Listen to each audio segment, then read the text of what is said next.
সালাম আলাইকুম। এখন সৌদি আরব ট্রেন রাতের 8টা যাচ্ছে খানা খাইতে। দুই একটা কথা একটু শেয়ার করার জন্য আজকের ভিডিওটা বানানো। সেটা হলো কিছু কিছু মানুষের বিবেক নেই। অনেক বছর আগের একটা কথা। আমি সৌদি আরব আসার আগে দিয়ে আমাদের অন্য সমাজ, অর্থাৎ আমাদের বাড়ি, আমার নানার বাড়ি, দুইটা বাড়ির মাঝখান বরাবর ওই বাড়িটা। তো ওখানে আমি একটা জিনিস, মেয়েটার বাবা মারা গেছে অনেক আগে। তো মেয়েটার মা অনেক কষ্ট করে তারা মানুষ করেছে। তো মানুষ করার পরে দিয়ে পড়ালেখা করতেছে, তখন সম্ভবত মেয়েটা ক্লাস 10-এ পড়তেছে। হঠাৎ করে একদিন 12টা-1টার দিকে কিছু লোক বড় একটা মাইক্রো নিয়ে আসলো। আসার সময় তারা 4-5 জন লোক আসলো। তারা মেয়েটা জানে তার বাবা নাই, এখন তারা এই মুহূর্তে তারে বিয়ে করায় নিয়ে চলে যাবে। ছেলে বিদেশ থেকে আসছে, ছেলের মা অসুস্থ, ছেলের বাপ অসুস্থ, ওদের খেদমত করার জন্য, তারপরে দিয়ে এদের ঘরের কাপড় চোপড় দেওয়ার জন্যে একটা দরকার, এই হিসেব করে মানে তাড়াহুড়া করে এখন তারা বিয়ে করাবে। এরা কি করছে জানি না, এটা লিঙ্কটা কীভাবে কাজ করছিল। তখন কিন্তু এত মোবাইল এত কিছু তখন ছিল না। তো মোবাইল না থাকার পরে দিয়ে তারা কি করছে, হঠাৎ করে যখন আসার পরে দিয়ে তারা কিছু লোককে টার্গেট করলো। ওই যে চা দোকানের মধ্যে বিভিন্ন ধরনের লোকজন বসা থাকে না, এদের 2-4 জনকে টার্গেট করলো। টার্গেট করে 2-4 জনকে একটু চা নাস্তা খাওয়াই দিয়ে এদেরকে পেট ভর্তি করে দিয়ে তারপরে দিয়ে এখন তাদেরকে হাত করে নিল। হাত করে নিয়ে তখন তারা কি করলো, এই চালাকিটা করলো। তো আমি আর আমার মা আমার নানার বাড়িতে যাইতেছি, যাওয়ার সময়ের ঘটনাটা।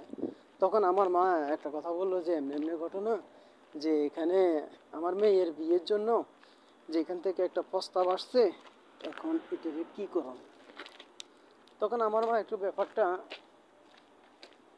করলো যে ছেলের বাড়ি কোথায়, দূর আছে, প্রায় আমাদের বাড়ি থেকে 15-20 কিলোমিটারের বেশি দূর হবে। এখন মেয়েটা যেহেতু মহিলাটার স্বামী নেই, তো যেহেতু স্বামী নেই, তো ব্যাপারটা তদন্ত করা দরকার, তদন্ত করবে।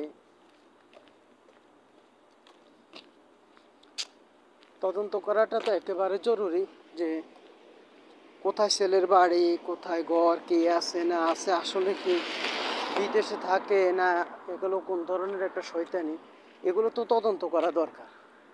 এখন গ্রামের লোকজনদেরকে চা নাস্তা তো খাওয়াই দিছে, এখন ওরাও ওকে সাপোর্ট করতেছে দেওয়ার জন্য। ছেলে বিদেশ থেকে আসছে, এখন বিয়ে দিলে ভালো হবে, এটা হবে সেটা হবে, কত কথা বলতেছে। তখন আমার মাকে জিজ্ঞাসা করলে যে আপা এখন কি করতাম আমি। আমার মা ডাইরেক্ট মানা করে দিয়েছে যে না, এইভাবে বিয়ে দেওয়া যাবে না। প্রয়োজনে দেশের একটা ফকিন্নির বাচ্চার কাছে, একটা রিক্সা ড্রাইভারের কাছে, একটা বদলা কামলা লোকের কাছে বিবাহ দিলে আরও সুখ আছে। আমার মা এইটাকে সাপোর্ট করে গেল।